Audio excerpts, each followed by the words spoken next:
I want to start by offering you a free, no-tech life hack. And all it requires of you is this, that you change your posture for 2 minutes.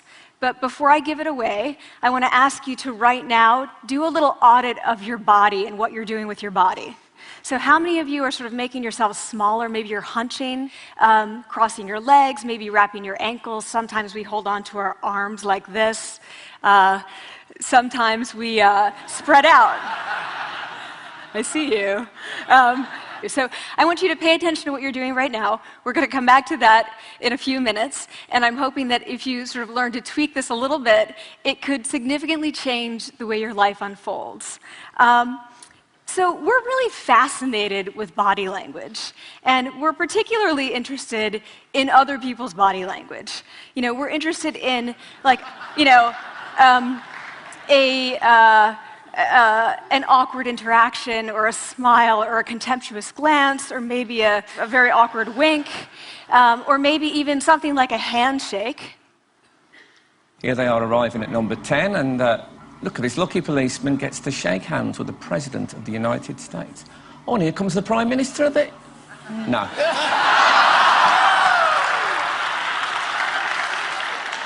So a handshake, or the lack of a handshake, can have us talking for weeks and weeks and weeks, even the BBC and the New York Times.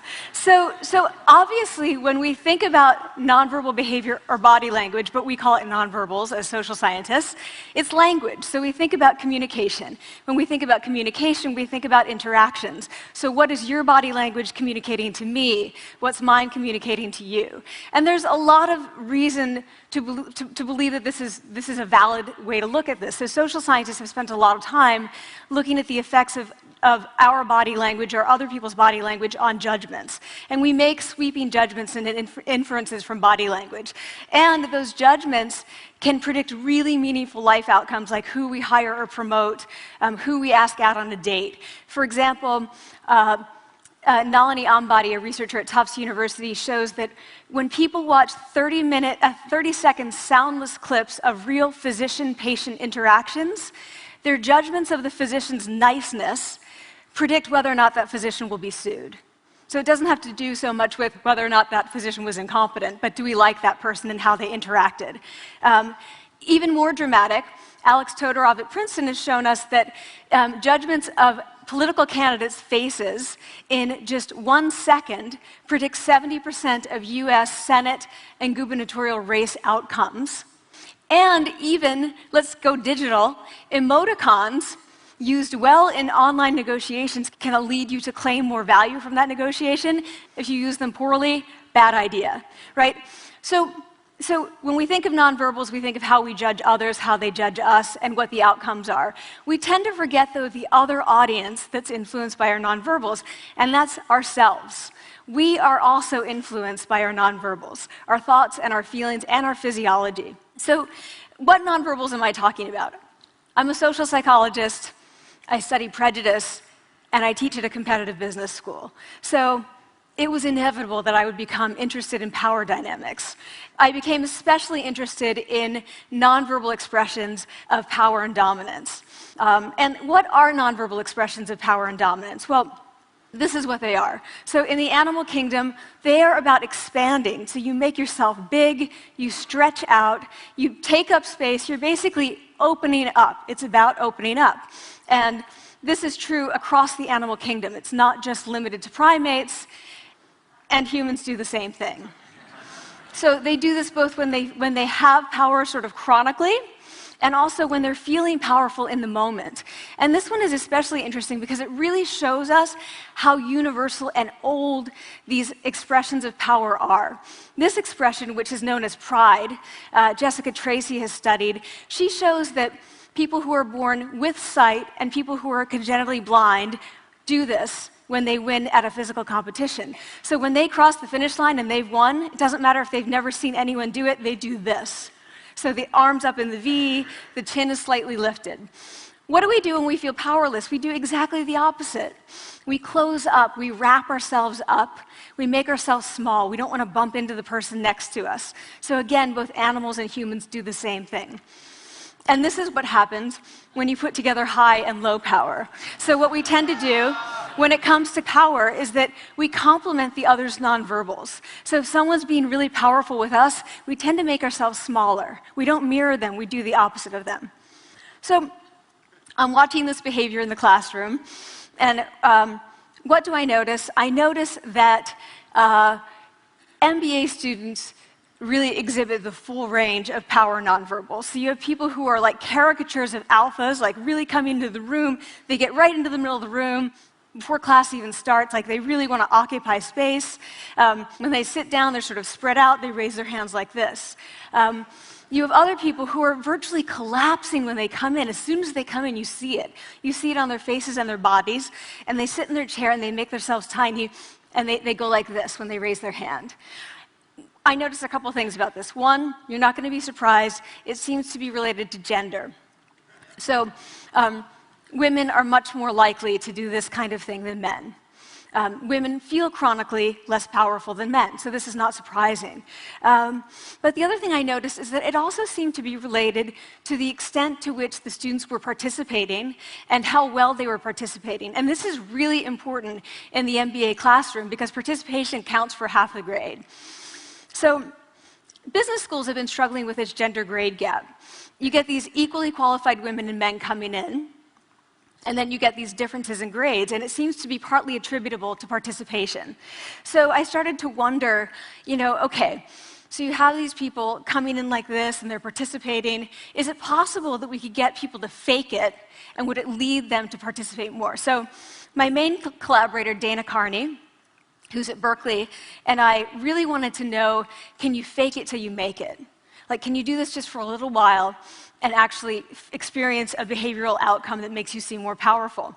So we know that our nonverbals govern how other people think and feel about us. There's a lot of evidence, but our question really was, do our nonverbals govern how we think and feel about ourselves?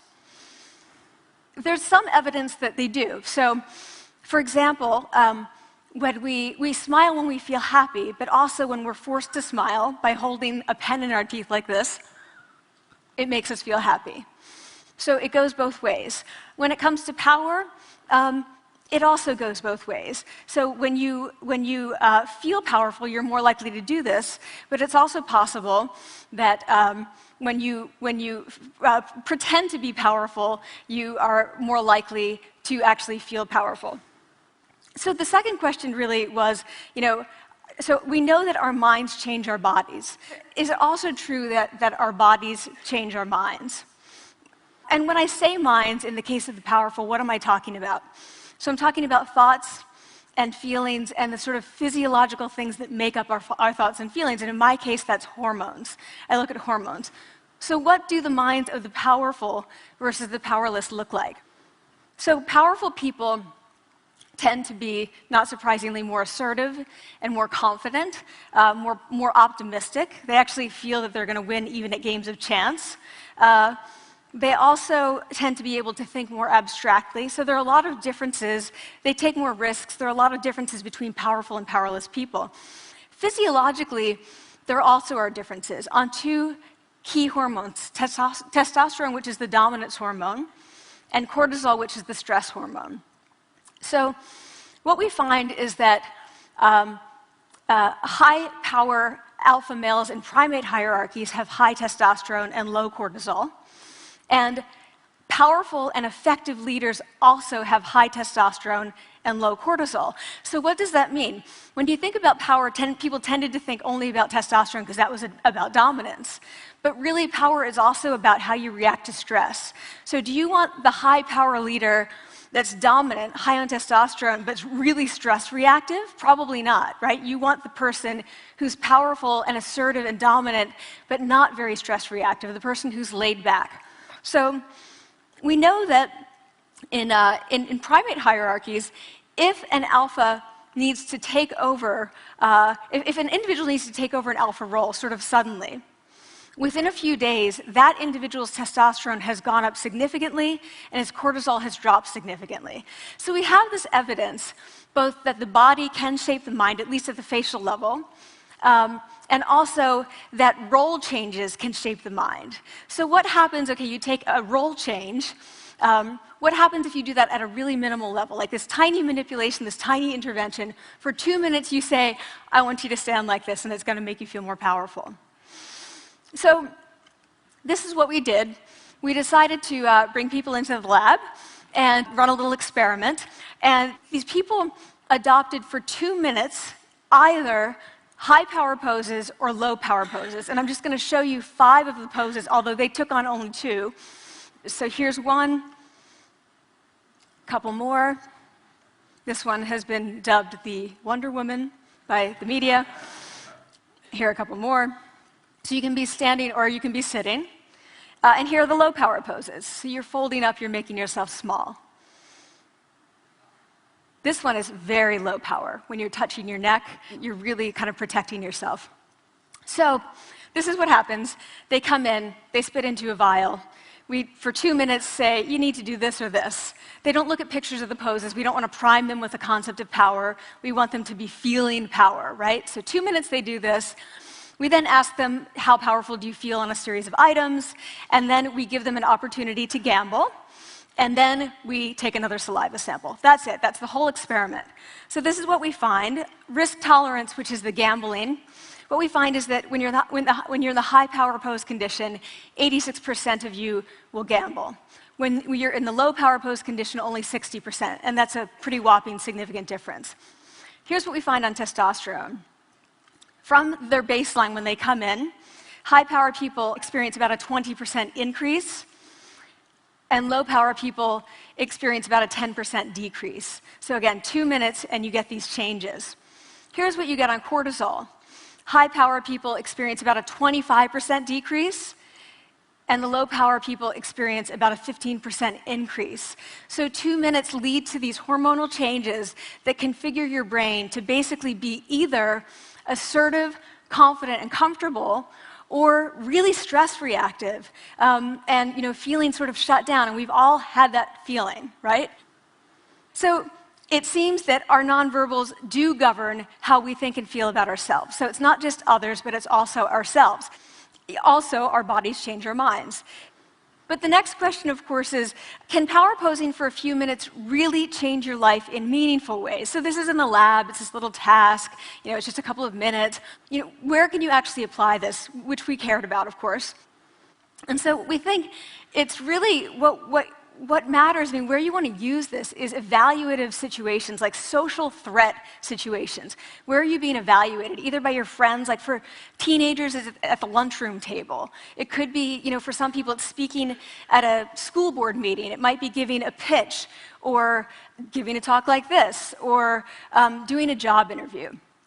We decided that the one that most people could relate to, because most people had been through, was the job interview. So we published these findings, and the media are all over it, and they say, okay, so this is what you do when you go in for the job interview, right? So we were, of course, horrified, and said, oh my God, no, that's not what we meant at all, for numerous reasons. No, don't do that. Again, this is not about you talking to other people, it's you talking to yourself. What do you do before you go into a job interview? You do this. Right? You're sitting down, you're looking at your iPhone or your Android, not trying to leave anyone out. You're looking at your notes, you're hunching up, making yourself small, when really what you should be doing maybe is this, like in the bathroom, right? Do that, find 2 minutes. So that's what we want to test, okay? So we bring people into a lab, and they do either high or low power poses again. They go through a very stressful job interview. It's 5 minutes long. They are being recorded, they're being judged also, and the judges are trained to give no nonverbal feedback. So they look like this. Like, imagine this is the person interviewing you.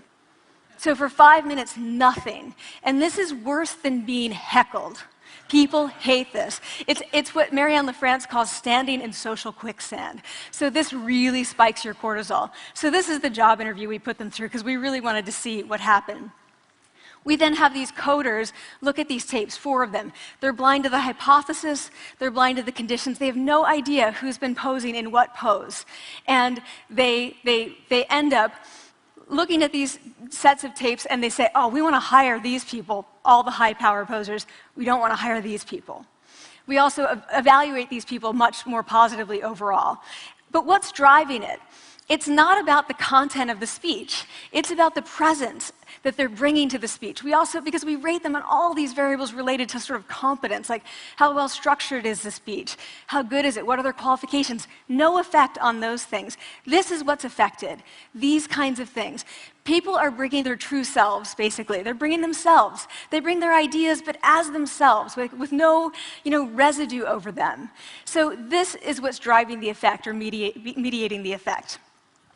So when I tell people about this, that our bodies change our minds and our minds can change our behavior and our behavior can change our outcomes, they say to me, it feels fake, right? So I said, fake it till you make it. Like, it's not me. Like, I don't want to get there and then still feel like a fraud. I don't want to feel like an imposter.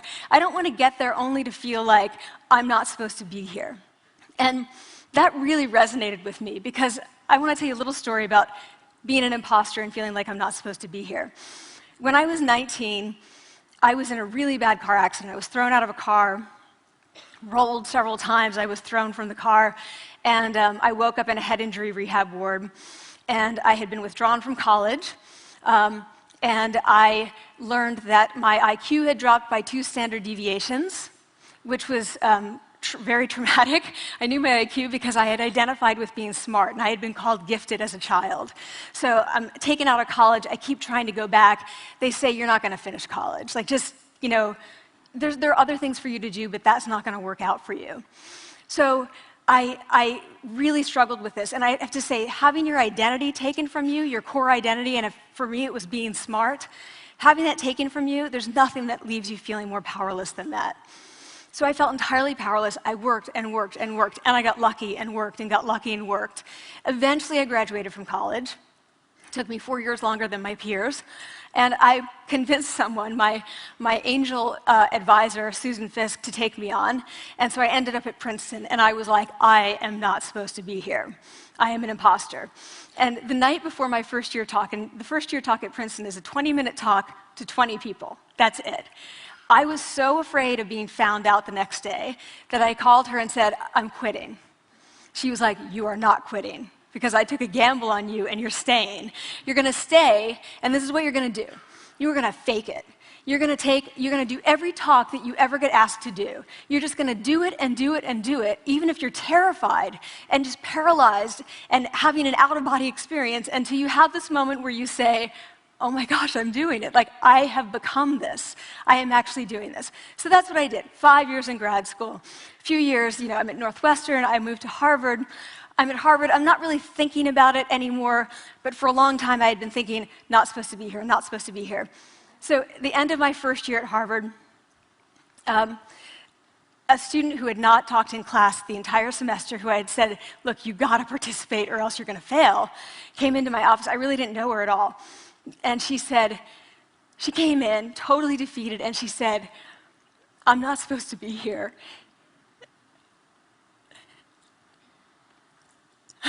And that was the moment for me, because 2 things happened. One was that I realized, oh my gosh, I don't feel like that anymore.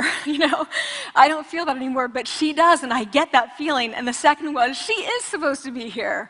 Like, she can fake it, she can become it. So I was like, yes, you are. You are supposed to be here, and tomorrow you're going to fake it, you're going to make yourself powerful, and, you're going to...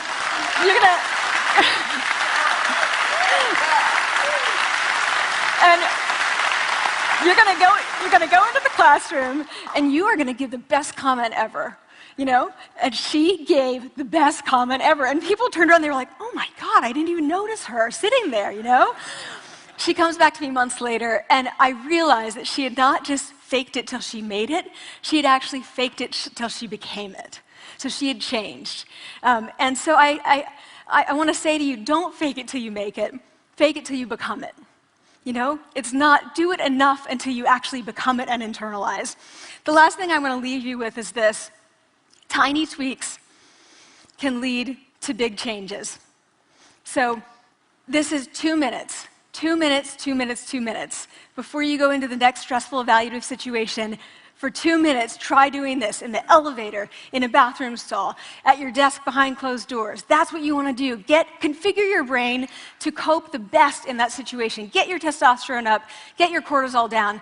Don't leave that situation feeling like, oh, I didn't show them who I am.